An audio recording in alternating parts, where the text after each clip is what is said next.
Hola amigos, para los que postulan a la Universidad Nacional de Ingeniería, les he traído el día de hoy un repaso también de preguntas que todo postulante debe conocer. Vamos a repasar algunos temas claves.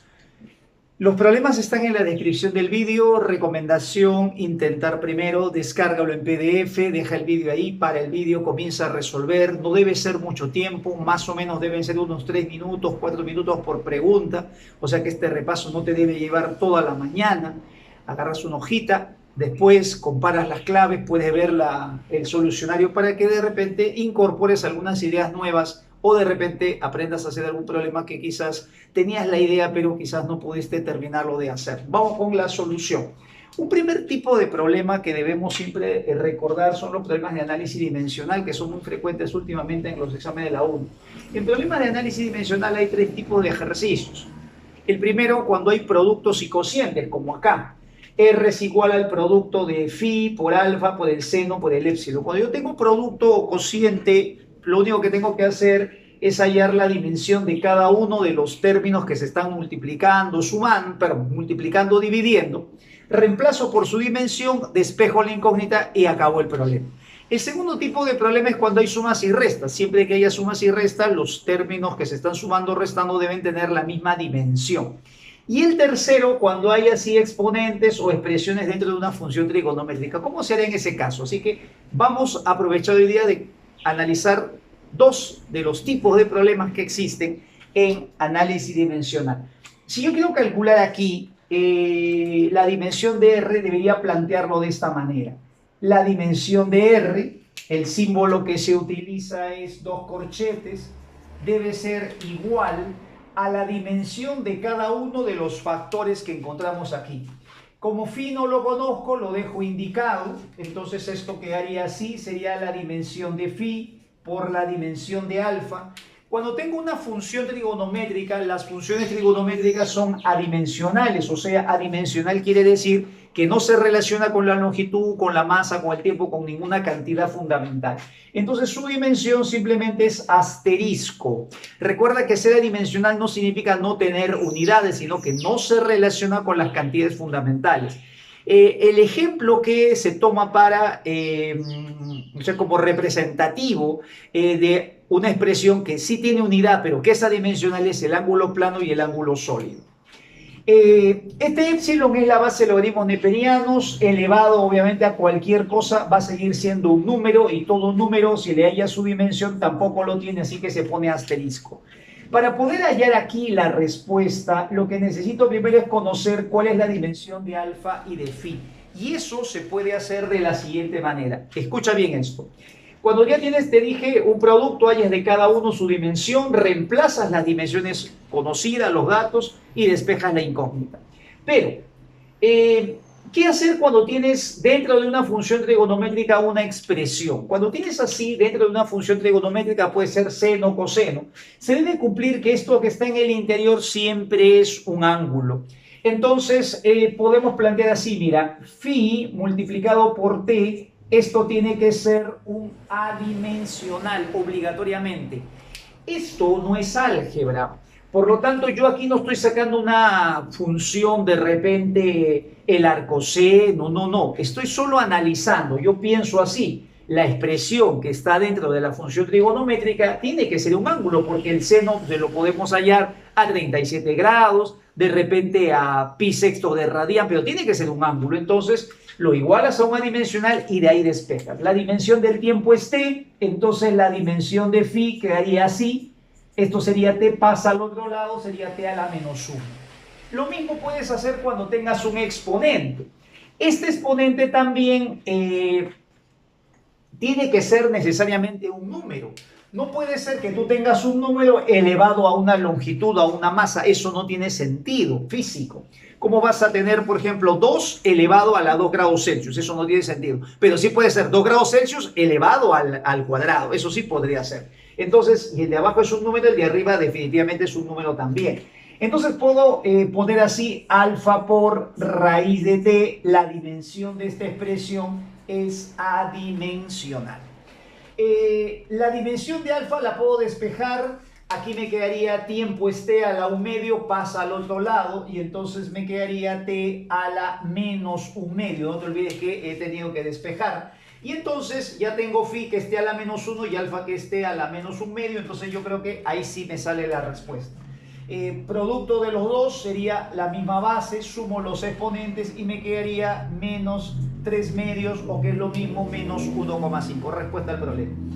La pregunta 2 es un problema muy bonito. Este es un problema que vino en CEPREUNI, pero sin embargo ha venido en exámenes de admisión problemas de este tipo. Una vez que en el examen de admisión vino problemas de producto vectorial y de así, vector perpendicular al plano, de hecho en el CEPRE han insistido y ha circulado mucho ese tipo de problemas, y este creo que es un buen ejemplo de repasar lo que es el producto de vectores. El problema nos dice que tenemos este cubo, esto es un cubo, donde C y D son los puntos medios de los lados. Además me dice que determine un vector unitario que sea paralelo al vector X. En física, en la uni, ser paralelo quiere decir la misma dirección y sentido. Entonces, cuando me pide hallar un vector unitario paralelo a un vector X, quiere decir que tenga la misma dirección y sentido que ese vector X. Y entonces necesitamos conocer X. ¿Qué es X? Dice el problema que X es un vector cuyo producto escalar con el vector AC. A ver, voy a dibujar ese vector AC. Dice que ese vector X con AC, su producto escalar es 0. Entonces voy a dibujar así el vector AC. A ver, esto sería el vector AC.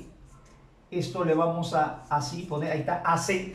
Y ese vector X es perpendicular, perdón, su producto escalar con AC es 0. Y eso significa que es perpendicular. No sé ese X si va para arriba o para abajo, pero debe ser perpendicular. Entonces voy a aprovechar ese dato cuando me dicen que el vector X escalarmente multiplicado con AC da 0. De ahí debo deducir que ese X es perpendicular a C.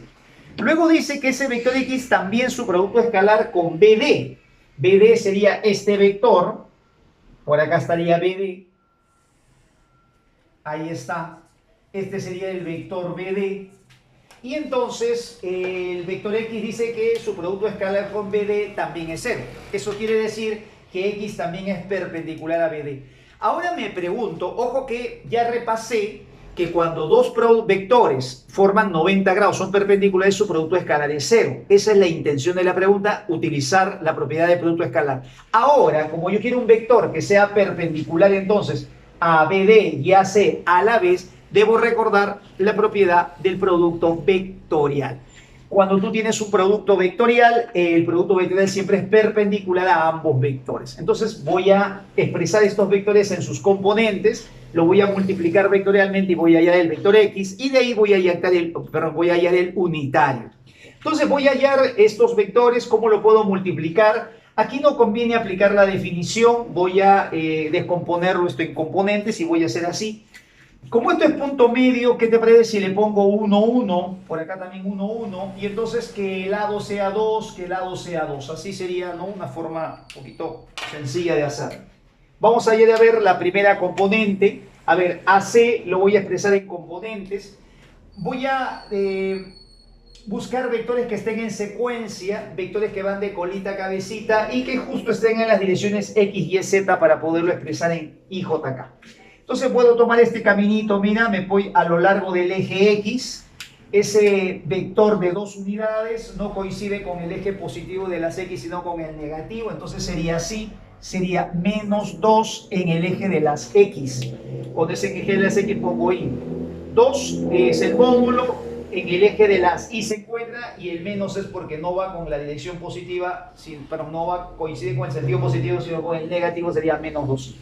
Luego de ahí me puedo ir a lo largo del eje Y, y entonces acá le puedo poner, aquí sí le pondría 2J, ese 2 sí coincide con el eje positivo, y finalmente le vamos a poner un vector que coincide con el eje Z, pero como va para abajo sería menos K. Ahí está mi vector AC ya expresada en componentes. Esto tienes que saberlo, en la uni ha venido problemas así, donde aparentemente no hay ningún vector, y tú tienes que expresarlo en componentes. Eso es algo que debes practicar. Y hacemos lo mismo, a ver cómo practicar con BD. Me voy a lo largo del eje de las X, entonces sería el 2, pero para afuera sería 2Y positivo.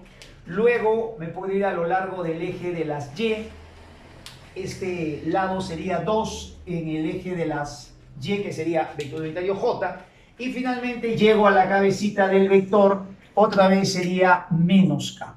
Para multiplicar vectorialmente los vectores lo puedes hacer así, pones i, j, k, tus vectores unitarios, y todavía para que no te vayas a confundir, recuerda que cuando multiplicas así en sentido antihorario, siempre el resultado es el vector que continúa con signo positivo. Entonces voy a multiplicar vectorialmente estos vectores, porque no te olvides que yo quiero calcular un vector que sea perpendicular a los dos. ¿Cómo sé que es perpendicular? Porque el producto escalar con cada uno por separado da 0. Entonces comienzo a multiplicar i con i. Esto me quedaría ver de la siguiente manera. Cuando es i con i, vectores que forman 0 o 180 se anulan. Para aquellos que no se acuerdan, el producto escalar es producto de módulos por el seno del ángulo. Cuando los vectores son i con i o i con menos i, seno de 0 o seno de 180 es 0. Así que eso se cancela. Vamos acá nuevamente, sería así, menos 2 por 2, acá sería, multiplico la parte numérica, vamos a decirlo así, sería 4, y después multiplico solo los unitarios. Y por j me da acá, así que lo voy poniendo por aquí. Ahora comienzo con el otro, menos por menos daría más, sería 2. Y por j, cuando es al revés en sentido horario, sería el que continúa pero con signo negativo. A ver, igualito con el otro, acá sería 2 por 2, sería 4. J por i sería menos k, sería menos k. J con j se anula y acá sería menos 2, a ver, lo voy a poner más abajito, sería menos 2. J por k sería el vector que continúa con signo positivo. K con k se anula, acá sería menos 2. J por k, perdón, k por j sería menos i, hay que tener mucho cuidado con eso. Acá sería, perdón, me confundí, acá sería menos 2, acá me faltó el 2, menos 2, y k por j sería menos i. Ahora multiplico el otro que es igualito, sería menos 1 por 2, sería menos 2, y k por i sí sería simplemente j.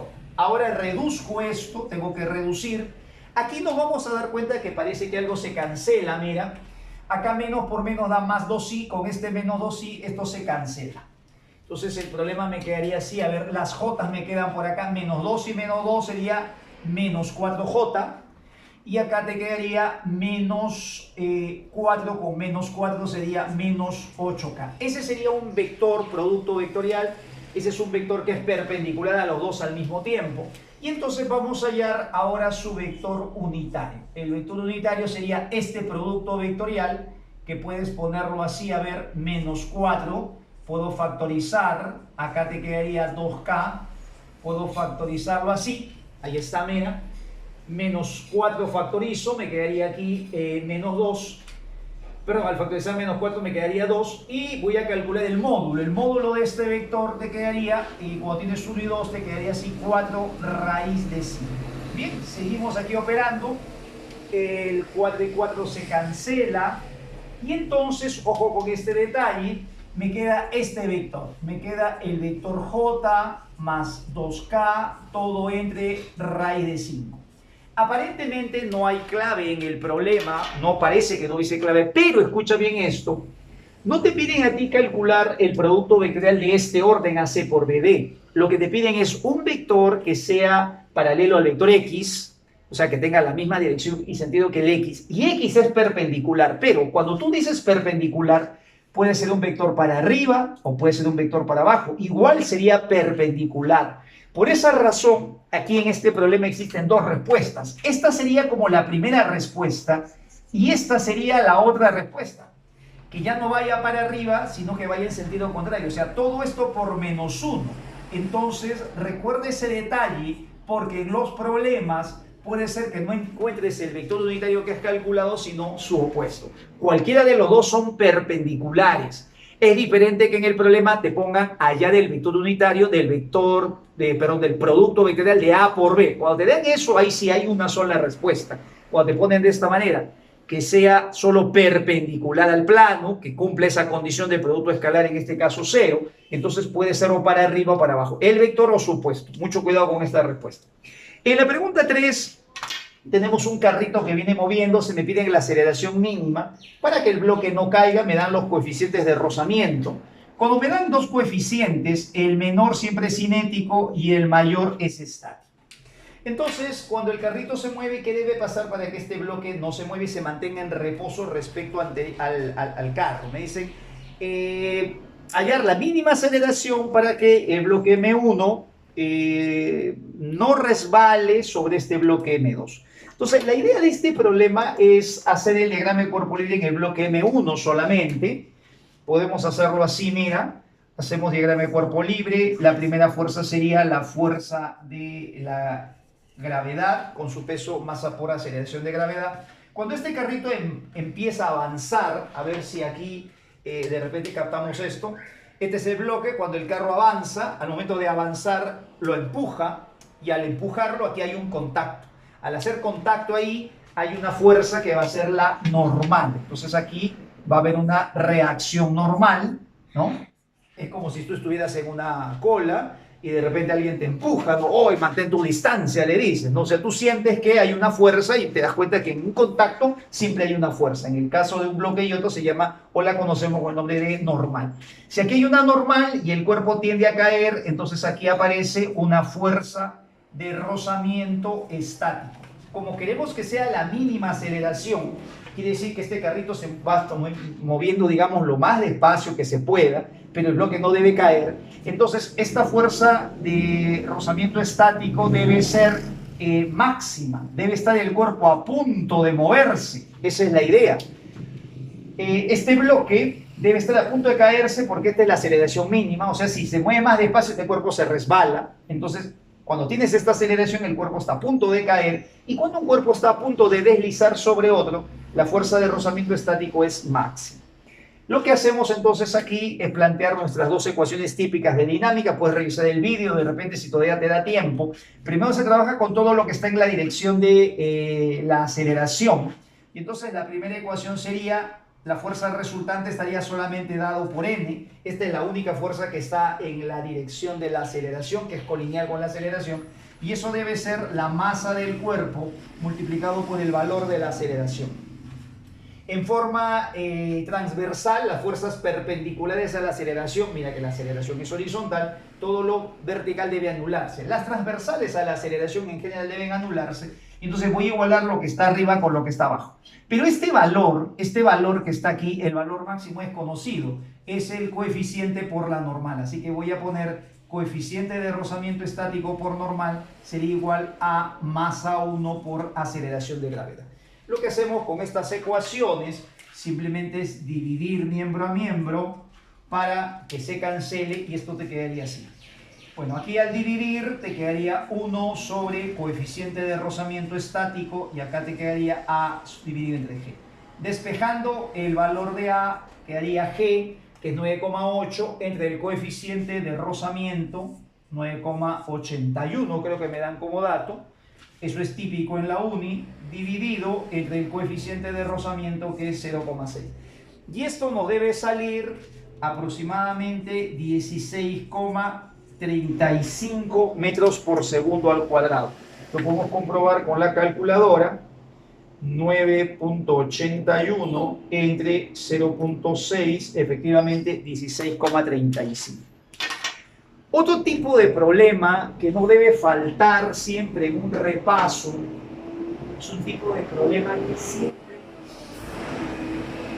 le gusta a la uni, son los problemas de trabajo neto.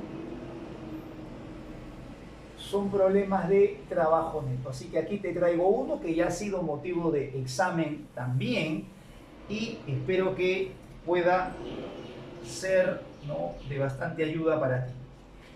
Pregunta número 4 dice una fuerza resultante. Esta es ya la resultante, pueden haber varias, pero este ya es la fuerza resultante que actúa sobre un cuerpo de 150 gramos. Hay que tener cuidado con las unidades siempre. Dice que se mueve siempre en la misma dirección y sentido. La fuerza actúa en la misma dirección y sentido que la velocidad. Ahí está. Entonces, cuando es así, cuando la fuerza va en la dirección y sentido de la velocidad, esto se va a mover en línea recta. Y dicen que esa fuerza no es constante, sino que varía de esta forma. Primero se mantiene constante, aumenta y después disminuye. Y me preguntan, o me dan como dato primero, que la energía cinética que tiene este bloque en la posición 0, primero es 7,5. Esto en la posición inicial tenía 7,5. Y cuando llegue a la posición 3, es lo que me preguntan, ¿cuál será su rapidez? La forma de relacionar las fuerzas con la rapidez es justamente a través de lo que se llama el teorema del trabajo y la variación de energía cinética. Acá lo voy a poner. Lo que hay que tener presente cuando usas este teorema es que esto siempre es el trabajo neto, el trabajo de todas las fuerzas. Si hubiesen varias, tienes que hallar de todas. Por eso en este ejercicio, al momento de enunciar, te dicen que esta ya es la fuerza resultante. Bueno, el trabajo neto es de todas las fuerzas. Tengo que hallar el trabajo total, sumar todos esos trabajos. En este caso ya me dan en la resultante, así que el trabajo de la resultante sería el trabajo neto. ¿Eso cómo se puede calcular? Se calcula con el área que está debajo de la gráfica. Tendría que calcular toda esta área. Eso también creo que es relativamente sencillo porque son figuras conocidas. Lo puedes hacer así. El primero sería base por altura. Ahí está la primera área. La otra sería un trapecio, semisuma de las bases por la altura. Acá la base menor es 5, la mayor es 15, la suma sería 20 entre 2, 10. 10 por 1, esto sería 10. Y en este último pedacito, la base 1 por 15 entre 2, esto me sale 7,5. Ese sería el trabajo neto. El trabajo neto es el trabajo que ha hecho esta fuerza resultante en este trayecto. Y como es variable, lo puedo calcular con el área. Como son áreas, digamos, conocidas, cada una de ellas la hallo por separado. En un problema lo puedes hacer junto también, eso ya depende de cada ejercicio. Y la variación de energía sería así. Al final sería un medio de la masa por rapidez final, que le he puesto B, menos la energía cinética inicial, que es dato del problema, que es 7,5. De ahí despejamos. El 7,5 pasa a sumar, sería 15. 15 y 15 te daría 30. Acá sería un medio de la masa. La masa te dicen que es 150 gramos, entonces lo puedes poner así, 150 dividido entre 1000, y todo eso rapidez al cuadrado. Bueno, aquí podemos simplificar un 0 con un 0. Acá de repente podemos pasar a multiplicar, sería 60, simplificando sería 4, 60 y 15 simplificado sale 4, por 100 sería 400, y sacando raíz me quedaría la rapidez de 20 metros por segundo. Otro problema que no debe faltar y que hay que repasarlo son los problemas de voltímetro amperímetro. Estos problemas a veces siempre un poquito a uno lo confunde. ¿Qué hacer con el voltímetro? ¿Qué hacer con el amperímetro? Y veamos este modelo de problema también, que es más o menos el tipo, cómo suele ponerla uno, y no pone problemas recontrapesados si no quiere que tú apliques bien tu teoría nada más. Dice que tenemos un voltímetro aquí en la figura, y dice que este voltímetro marca 117. A partir de ese dato, ¿qué puedo deducir? Recuerda que el voltímetro siempre se pone en paralelo, y se pone en paralelo porque todo lo que está en paralelo tiene una sola diferencia de potencial, un solo voltaje. Eso significa que el voltaje en los extremos de la resistencia, que también será el mismo en los extremos del voltímetro, ese voltaje debe ser 117. Dato del problema. Dice que el amperímetro marca 0,13. El amperímetro marca la corriente que circula por aquí. Esa corriente sería 0,13 amperes. Esa sería la corriente que circula. Esa corriente, debes tener cuidado que no es la misma que va por R, porque cuando la corriente llega a este puntito, como hay aquí una ramificación por esa primera ley de Kirchhoff, ley de nudos o nodos, entonces la corriente se va a repartir. Una parte va por R y la otra va por el voltímetro, hay que tener cuidado. Luego te dicen que la resistencia del voltímetro es 9 kilo ohm, o sea 9000, y la del amperímetro es 0,15. ¿Qué hacer cuando me dan las resistencias? Hay siempre dos casos.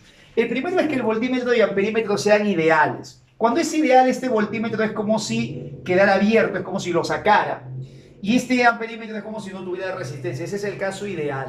Si me dan resistencias, quiere decir que son reales. Y lo que tienes que hacer simplemente es reemplazar ese voltímetro y ese amperímetro por la resistencia que el problema te da como dato. Por ejemplo, si el voltímetro me dicen que es de 9000, entonces lo que voy a hacer es reemplazarlo por una resistencia. ¿Cuánto será la resistencia del voltímetro? La resistencia del voltímetro es 9000. Eso es lo que tenemos que hacer. El amperímetro también lo voy a reemplazar por su resistencia. La resistencia del amperímetro dice que es 0,015. 0,015. Recuerda siempre que las resistencias de los amperímetros son muy bajas y las de los voltímetros son muy altas. Entonces, por ahí más o menos está correcto. Eso sí, en un problema tienes que trabajar con los datos que te den. De repente eso no va muy de acuerdo con tu teoría. Dices, no, este valor es muy grande, muy chico, pero tú aplicas los datos que te den. ¿Cómo puedo reducir este problema? Mire, esto lo podemos hacer así. Puedo hallar la equivalente de estas dos resistencias en paralelo. Cuando tienes dos en paralelo, el equivalente sería de esta manera. Sería el producto entre la suma. Producto entre la suma. Esa sería la equivalente. La diferencia de potencial en esa equivalente sigue siendo, voy a ponerlo así, mira, sigue siendo los mismos 117. Este 117 sigue siendo la misma, porque justamente esa es la diferencia de potencial que había en los extremos. Propiedad de circuito paralelo, todos los que están en paralelo tienen el mismo voltaje. Y esta corriente que antes iba por esta resistencia 0,15, que solamente iba por la primera, como ahora ellos dos se han convertido en uno solo, ahora sí ya no hay ramificación, o sea que ahí sí la corriente que va a circular por esa resistencia sí va a ser 0,3. Lo que ahora podemos hacer es en esta resistencia aplicar el famoso BIR. Y para eso vamos a poner por acá, la solución. Vamos a continuar la solución por acá. Esto quedaría así. Y entonces voy a aplicar el famoso BIR. Este BIR sale de la definición de resistencia. Definición de resistencia es voltaje entre corriente. Entonces despejando. Aquí el voltaje sería 117. La corriente sería 0,13, que lo puedo poner así. 0,1313 entre 100. Y la resistencia que va a ser 9000 R dividido entre 9000 más R. Esa sería, ¿no?, la solución. Bueno, aquí lo que queda es solo simplificar, se van dos ceros y dos ceros. Aquí simplificando, 13 pasa a dividir, me parece que esto sale 9. Y entonces si esto sale 9, 9 acá y 10 acá, esto quedaría así. Acá queda 10R, acá quedaría 10R. Esto que pasa a multiplicar al otro lado sería 9000 más R. Y entonces de aquí despejo. Esto pasa a restar, sería 9R, pasa a dividir y me quedaría 1000 ohms. Un detalle importante cuando estés dando examen es que siempre hay que tener cuidado al marcar. No vayas a haber marcado la A, 1000. Recuerda que la respuesta te la piden en, ahí dice allá la resistencia en kilo ohm. Por lo tanto, la respuesta correcta es la alternativa E, 1 kilo ohm. Otro problema que no puede faltar en nuestros repasos es las preguntas de fuerza magnética. Dice que se muestra el instante en el que una partícula con una carga, aquí te dan una carga, esta es la carga que entra en esta región, esta carga es menos 2 mili es así, coulomb, ahí está la carga negativa. Dice que tiene una masa de 10 gramos, cada gramo es 10 a la menos 3 kilogramos, y dice que entra en una región, aquí está, donde hay un campo magnético de 0,5 teslas. El igual distanciamiento es de las X, quiere decir que el campo es uniforme, y me piden determinar a qué distancia de la posición de ingreso, por qué distancia sale de esta región, desprecie el valor de la gravedad. Bueno, ¿por dónde sale esto? Hay que recordar que cuando una partícula cargada entra en un campo magnético, hay que aplicar la regla de la mano derecha para la fuerza magnética. Esto es así, también está en el canal Fuerza Magnética. Pones la mano extendida, estos dedos van a ser el campo magnético, esto es la velocidad y la palma de la mano es la fuerza. Entonces, las aspas quiere decir que el campo magnético está entrando, tengo que poner mis dedos así, entrando. Si fuera punto lo pone de esta manera. El dedo pulgar coincide con la velocidad y la palma de la mano va para arriba. Quiere decir que la fuerza magnética debe ir para arriba. Pero cuidado, como es una carga negativa, cuando la carga es negativa, la fuerza se halla como si fuera positiva. Esta regla es para carga positiva y al final se debe invertir. Entonces, el sentido de la fuerza magnética debe ir hacia abajo. La fuerza magnética, que la vamos a poner por aquí, le voy a poner FB de fuerza magnética, tiene que ir hacia abajo. No te olvides, campo magnético, velocidad, la palma mira para arriba, eso es si la carga fuese positiva, pero como es negativa, la inviertes y la fuerza va para abajo. La fuerza magnética, hay que recordar eso, la fuerza magnética, como es perpendicular a la velocidad, escucha este dato que también puede venir en teoría, no hace trabajo mecánico la fuerza magnética. Como no hace trabajo mecánico, no le cambia el valor a la velocidad, no le da energía cinética, no aumenta el valor de la velocidad o de la rapidez, y tampoco disminuye, solo le cambia la dirección. Eso va a originar que se produzca un MSU, y entonces la trayectoria más o menos será de esta forma. Esta partícula va a moverse más o menos así, la partícula va a ser una circunferencia, va a ser un MSU, y por aquí va a salir. Entonces la partícula, cuando salga, escuche este dato, sale con la misma rapidez, porque la fuerza magnética no ha hecho ningún trabajo mecánico, entonces no tiene por qué alterarse el valor de la rapidez. Mira acá, cuando hay trabajo de la fuerza externa, de la fuerza neta, entonces se altera la rapidez. Pero si no hay trabajo, porque el trabajo de la única fuerza que está actuando es perpendicular, el trabajo es cero, cuando la fuerza es perpendicular, el trabajo es cero, entonces la rapidez no cambia. Ten cuidado con esto, porque hay muchos problemas que vienen con diferentes posiciones, sale por acá también, puede salir a medio camino. Ya ves, algunos tienen duda de esto. ¿Con qué rapidez sale? Piensan que cambia, la respuesta es que no cambia, porque la fuerza, como es perpendicular, solo cambia la dirección, más no cambia el valor. Aquí hay un radio entonces, aquí hay un radio, acá hay un centro, y para poder calcular cuánto o a qué distancia del punto de entrada sale, tendría que primero conocer ese radio. Este radio lo puedes calcular con mi vecina quiere un beso, ¿no? Mnemotecnia que hemos ya dado y que ya se está haciendo no popular para calcular el radio de la partícula. Ahí reemplazamos. La masa es 10 por 10 a la menos 3, todo el sistema internacional, la rapidez es 1, la carga se pone solo en valor absoluto, 2 por 10 a la menos 3, pues oye, el signo sirvió para graficar, si hubiese sido positivo iría para arriba, si es negativo para abajo. Entonces, el campo magnético aquí te sale 0,5 y ahí desarrollamos, a ver cuánto sale el radio. 2 por 0,5 es 1, 10 a más 3 se cancela, el radio vale 10. Y nuevamente hay que estar concentrado, cuidado vayas a haber marcado la alternativa C. Si te piden la distancia a la que sale del punto de partida, entonces sale a una distancia que es 2R, la respuesta por lo tanto tiene que ser 20 metros. Esa sería la solución. Vamos para terminar, de hecho no puede terminarse un repaso si no hacemos preguntas de efecto fotoeléctrico. Tenemos en el canal uno de los primeros vídeos, se ha hecho todo lo que es física moderna, es uno de los pocos canales donde está este tema bien desarrollado de forma amplia, siempre hay algunos ejemplos también de aplicación. Vamos con la pregunta número 7, dice que tenemos un haz de luz ultravioleta, ahí está su longitud de onda, 350 nanómetros, dice que incide en esta placa de potasio, donde obviamente están los electrones, y me dice que la energía cinética máxima con la que salen es 1,6 electronvoltio, estos electrones arrancados, y me piden calcular la función trabajo. Esta función trabajo es lo que me piden, hay que recordar, en el Audi también ha venido varias veces para hallar esta función trabajo nada más, y la función trabajo es el H por la frecuencia llamada umbral.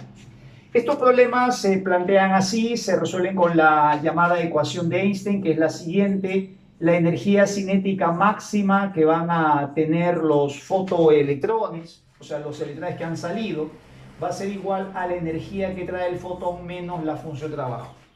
Cuando el electrón está en el metal hay muchos electrones y ojo, no todos están igualmente enlazados. Los que tienen menor enlace, o sea, esa energía mínima pero esa energía mínima de enlace es lo que se llama función trabajo.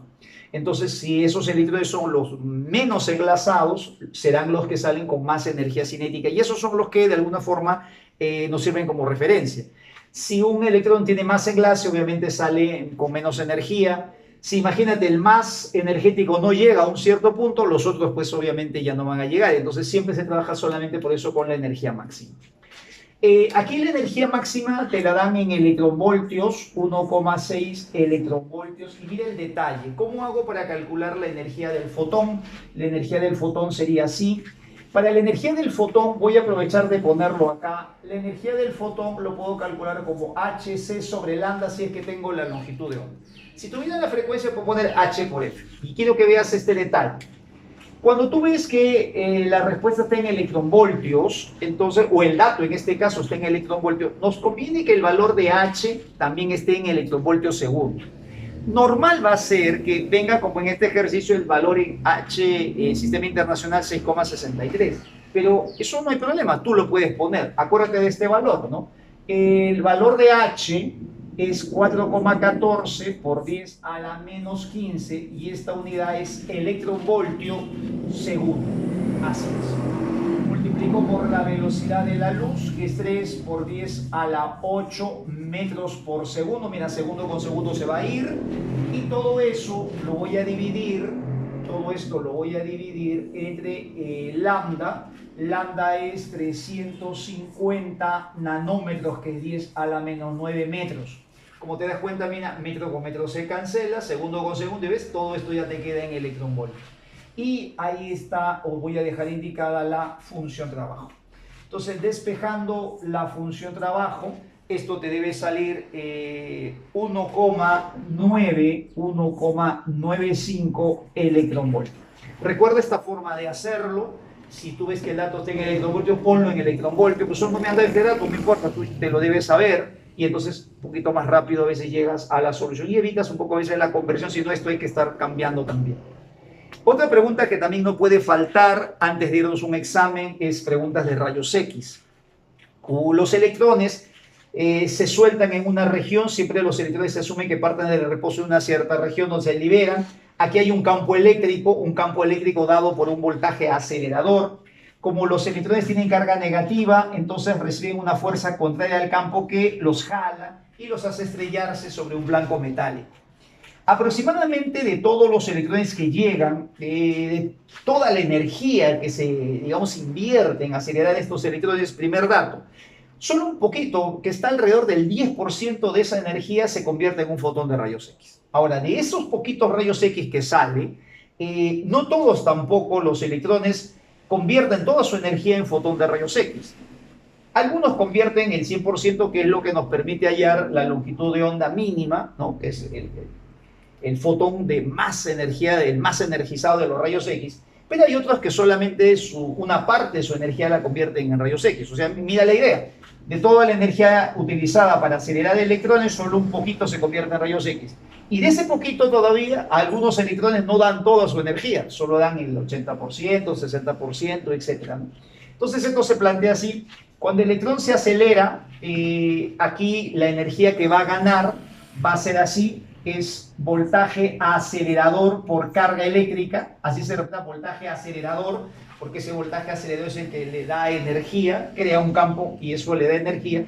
Y esta energía eléctrica que digamos que se invierte para que el electrón se acelere, primero se convierte en energía cinética. Y cuando choca, esa energía cinética se va a convertir en la energía de un fotón, que sería hc sobre lambda. Esta es la energía de un fotón igual que la que está arriba. Ahora escucha este detalle.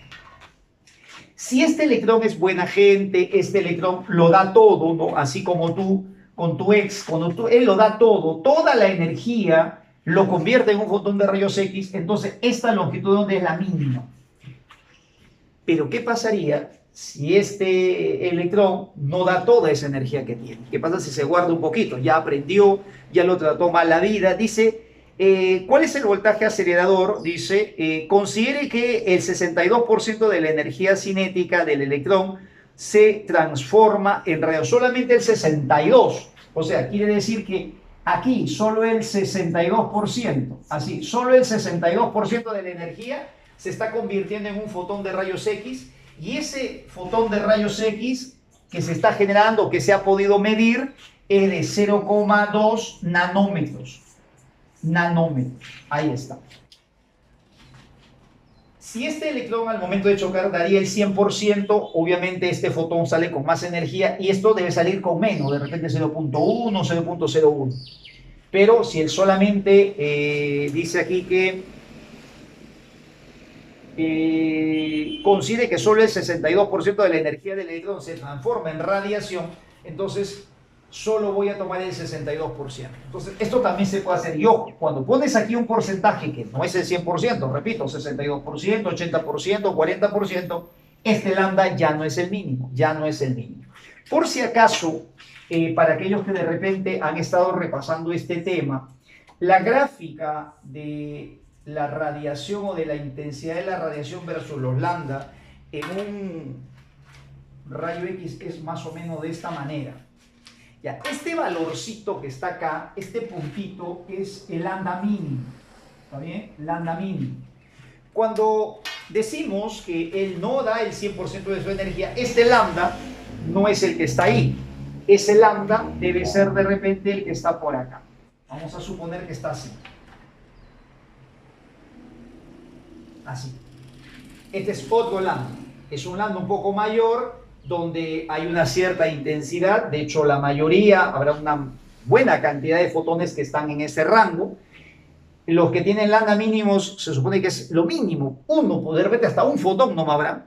La mayoría de los fotones la mayoría de los electrones no entregan su máxima energía y no producen el lambda mínimo. El lambda mínimo siempre es un valor referencial para saber hasta qué lambda podemos llegar solamente. Entonces aquí voy a desarrollar este tema, voy a reemplazar estos datos. Aquí me quedaría 62 sobre 100. El voltaje acelerador me parece que es lo que me piden, ¿no? El voltaje acelerador de incógnita. Aquí voy a dejar indicado el valor de E, que es la carga del electrón, y voy a hacer lo mismo de arriba, mira. El H voy a poner 4,14 por 10 a la menos 15 electronvoltios segundo. La velocidad de la luz sería 3 por 10 a la 8 metros por segundo. Y el lambda sería 0,2. Bueno, acá si quieres puedes poner 2 por 10 a la menos 10 metros. Como te das otra vez cuenta, quiero que veas estos detalles. Aquí se va a ir segundo con segundo, metro con metro, solo te queda electronvoltios y mira el detalle. Este electrón, porque un electronvoltio es eso, pues, es la carga del electrón multiplicado por un voltio, de ahí sale electronvoltio. Entonces, este electrón con este electrón se cancela y te queda la respuesta en voltios. Y el voltaje acelerador debe salirte aproximadamente, ahí está creo que la clave, esto debe ser aproximadamente 10 kilovoltios. ¿Ves? Así. Muy bien. El día jueves vamos a dejar un último repaso de fijas. Espero que les vaya muy bien. No hay que nunca, descansar hasta conseguir el objetivo. Así que sigamos seguramente practicando hoy día matemática. Pero ahí está un repaso para que puedas estar en forma y nos vemos el jueves en el último repaso. Chao a todos.